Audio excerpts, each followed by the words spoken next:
বন্ধুরা, আসাম রাজ্যের গুয়াহাটিতে দুদিনের ট্যুর প্ল্যানে কোথায় কোথায় ঘুরবেন, কোথায় থাকলে সহজে সব দিকে যাওয়া যায় এবং কাছাকাছি হয়, সেই সাথে থাকছে দুদিনের খরচ কেমন হতে পারে এবং ট্যুরিস্ট স্পটে কিভাবে যাবেন। যদিও আসাম রাজ্য অনেক বড়, 4টি প্রধান শহর যেমন গুয়াহাটি, তেজপুর, ডিব্রুগড় এবং লখিমপুর। আজ ঘুরবো শুধু গুয়াহাটি সিটি। তো চলুন দুদিনের ট্যুর প্ল্যানে গুয়াহাটি সিটির আশপাশ ঘুরে দেখি।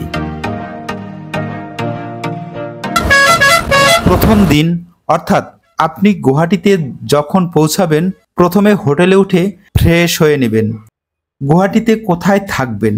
আমার মতে পল্টন বাজার থাকলে বাজেটলি হোটেল পাবেন, সেই সাথে ভালো খাবার হোটেলও পেয়ে যাবেন। আর পল্টন বাজার হলো গুয়াহাটির মূল এরিয়া, তবে আপনার মতো করে যেখানে খুশি থাকতে পারেন। পল্টন বাজারে আপনি 800 থেকে 1200 টাকার মধ্যে পরিষ্কার পরিচ্ছন্ন হোটেল পেয়ে যাবেন। আমি এখানে কিছু হোটেলের নাম বলে দিচ্ছি: হোটেল সাগর, জান্তাস হোটেল, হোটেল সম্পদ প্লাজা। এছাড়া এই পল্টন এরিয়া অসংখ্য হোটেল রয়েছে, আপনি যে কোনো হোটেলে দেখে শুনে আপনি উঠতে পারেন।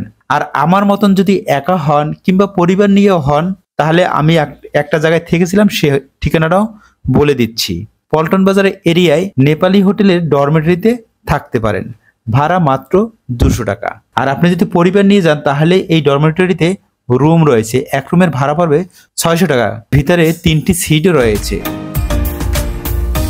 যা হোক, প্রথম দিনের প্ল্যানে হোটেল থেকে আপনি বেরিয়ে চলে যাবেন ত্রিপুতি বালাজি মন্দিরে। ঘুরতে সময় লাগবে 30 মিনিটের মতন। মন্দির গেলে আপনার মনে হবে যে আপনি দক্ষিণ ভারতে রয়েছেন, কারণ এই মন্দিরটি একদম তামিলনাড়ুর যে মন্দিরগুলো হয়ে থাকে, বিশেষ করে কেরালা, তামিলনাড়ুর যে মন্দিরগুলো হয়ে থাকে, সেই স্টাইলে নির্মাণ করা এই ত্রিপুতি বালাজি মন্দিরটি। এই বালাজি মন্দির থেকে আপনি চলে যাবেন কামাখ্যা মন্দির গেট, বাসে করে চলে যেতে পারেন। আমি অবশ্য হোটেলে ওঠার আগেই এই বালাজি মন্দির দেখে বা এই বালাজি মন্দির দর্শন করে তারপরে হোটেলে উঠেছি। তাই আমি পল্টন বাজার থেকে কামাখ্যা রওনা দিলাম। এসি বাসে করে মাত্র 20 রুপি ভাড়া দিয়ে চলে যাবেন কামাখ্যা গেট। এই কামাখ্যা গেট থেকে মন্দিরে যাওয়ার জন্য রয়েছে মাইক্রোবাস, ভাড়া নেবে মাত্র 30 রুপি। 20 মিনিটের মধ্যে নীলাচল পাহাড়ের চূড়ায় পৌঁছে যাবেন, যেখানে মা কামাখ্যা দেবীর মন্দির রয়েছে। এখানে আপনি মনের মতন করে সময় দিবেন।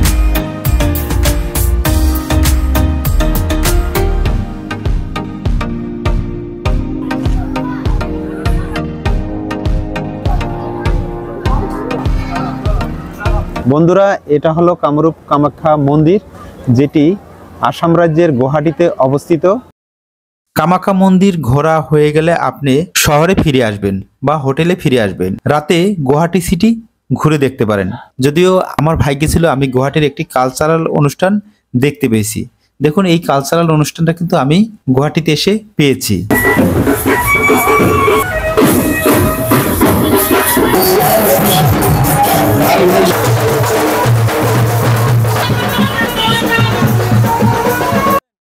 আপনি এই রাতে অনেক কাজ সেরে ফেলতে পারেন। যদি কোথাও যান, সেখানকার টিকিট কাটতে পারেন এবং এই শহরটা ঘুরে দেখতে পারেন, একটি ভালো হোটেলে খেতে পারেন। আমি এই হোটেলটায় শুদ্ধ ভোজনালয়, এখানেই আমি খেয়েছি। খুবই ভালো মানের খাবার, মাত্র 90 রুপিতে। আর এই 90 রুপিতে এর চেয়ে ভালো খাবার আর কি হতে পারে? স্বাদে গন্ধে একদম বাঙালিয়ানা। এছাড়া আপনাদের আরো কয়েকটি হোটেল দেখিয়ে দিচ্ছি। এটা হলো 12 আনা বাঙালি থালি, এখানে খেতে পারেন, বা মা কালী হোটেলেও খেতে পারেন। আর একটা রয়েছে তিরুমালা ধাবা, এখানেও আপনি খেতে পারেন। যা খাবার দাবার শেষে আপনি রুমে ফিরতে ফিরতে সাধারণ মানুষের সাথে বাংলাদেশ এবং আসামের ভিতর কালচারাল বিনিময় করতে পারেন, কথা বলতে পারেন, যেমনটি আমি করেছি। সুন্দর জায়গা। দিন সকাল সকাল হোটেল থেকে বেরিয়ে পড়বেন। দেখুন, প্রথম দিন আমরা শিডিউলে রেখেছিলাম বালাজি মন্দির আর গুয়াহাটির সবচেয়ে বড় মন্দির বা মেইন যে টুরিস্ট স্পট কামাখ্যা মন্দির এবং রাতের শহর। আজ যেহেতু দ্বিতীয় দিন, প্রথমে যাব সন্ধ্যা পাহাড়ে, যেখানে বশিষ্ঠ মুনির আশ্রম রয়েছে। আপনারা পল্টন বাজার থেকে বশিষ্ঠ মুনির আশ্রমের জন্য বাস পেয়ে যাবেন। এই বশিষ্ঠ মুনির আশ্রম এমন একটি সুন্দর জায়গায়, যেটা রয়েছে পাথরময় স্থান। ঝর্ণার শোষ শব্দ হয় যেখানে সারাক্ষণ।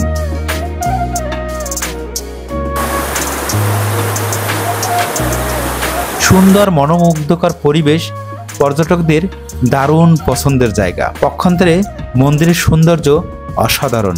বশিষ্ঠ মন্দির থেকে চলে যাবেন পিকক আইল্যান্ড, যেটাকে আমরা উমানন্দ মন্দির হিসেবেই বা উমানন্দ দ্বীপ হিসেবেই জানি। আপনি বাসে করে ব্রহ্মপুত্র নদের পাড়ে যাবেন। উমানন্দ ফেরিঘাট বললেই বাস কন্ডাক্টর আপনাকে নামিয়ে দিবেন, অথবা নেহেরু পার্কের বিপরীতে আদালত ভবন বলতে হবে। আমরা ওই দূরে দেখতে পাচ্ছি দ্বীপটি, যেটা পিকক আইল্যান্ড। দেখুন, আমি সরকারি ফেরিতে পিকক আইল্যান্ডে যাচ্ছি, অর্থাৎ উমানন্দ মন্দিরে যাচ্ছি। যাওয়া আসা ভাড়া 40 রুপি। বেসরকারি ফেরিতে যা লাগে 200 রুপি। তবে 1 ঘন্টা পর পর সরকারি ফেরি রয়েছে। দেখুন এই পিকক আইল্যান্ডটি কত সুন্দর। ব্রহ্মপুত্র নদের মাঝখানে বড় বড় পাথর দ্বারা বেষ্টিত এই আইল্যান্ড। আপনি এখানে ঘন্টা 2 সময় কাটাতে পারেন, দেখতে পারেন, ভাবতে পারেন এই ব্রহ্মপুত্র নদের তীরে দাঁড়িয়ে, যে ব্রহ্মপুত্র নদ একসময় বাংলাদেশের ভিতর দিয়ে চলে গিয়ে মেঘনায় গিয়ে ঠেকেছে।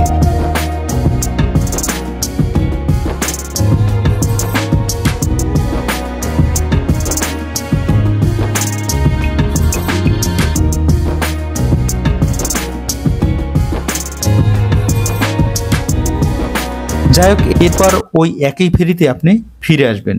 এবার আপনি চলে যেতে পারেন আসাম রাজ্য মিউজিয়াম, যা রেল স্টেশন থেকে হাঁটার পথে রয়েছে। এই মিউজিয়ামে রয়েছে আসামের নানা নিদর্শন, স্থাপত্য, শিলালিপি, পোশাক পরিচ্ছদ ইত্যাদি। 2 দিনের ট্যুর প্ল্যানে উল্লেখিত জায়গায় ঘুরতে পারেন। আর যদি আপনার হাতে সময় থাকে, আরও একদিন সময় থাকে, অর্থাৎ 3 দিনের ট্যুর প্ল্যান করতে পারেন, তবে অবশ্যই আসাম রাজ্যের অভয়ারণ্য কাজিরাঙ্গা চলে যাবেন। এছাড়া আরও যেসব জায়গা ঘুরতে পারেন, হজ যেতে পারেন, চান্দবী লেক যেতে পারেন, মদন কামদেবে যেতে পারেন।